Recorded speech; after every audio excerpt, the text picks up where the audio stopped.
Hi everyone, నేను మీ job resign చేసినోడిని. Day 9 after resignation. ఈ డెసిషన్తో నేను గెలుస్తానా లేదా ఓడిపోతానా? యాజ్ యూజువల్గా ఎవ్రీ సాటర్డే సండే వెళ్తున్నట్టు ఈరోజు కూడా బొటానికల్ గార్డెన్కి స్టార్ట్ అయ్యా. అక్కడ పార్కింగ్కి ప్లేస్ లేదు. చాలా లాంగ్లో పార్క్ చేసి ప్రోడక్ట్స్ అన్ని చాలా దూరం మోయాల్సి వచ్చింది. జోకర్ ఫిగర్ని చూసి అమ్మో వద్దు దయ్యము అని భయపడుతున్నాడు పోరగాడు.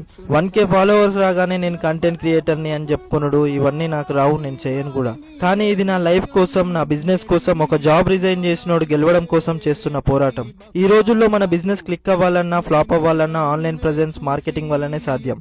మీ సపోర్ట్తో ఆ భయం కూడా ఇంకా పోయింది. ఖచ్చితంగా నేను చేయగలుగుతా అనే నమ్మకం వచ్చింది. ఇలా ఒక జాబ్ రిజైన్ చేసినోడు అనుకుంటే సక్సెస్ అవ్వగలడా? ఎంత చేసినా ఫెయిలే అవుతాడా?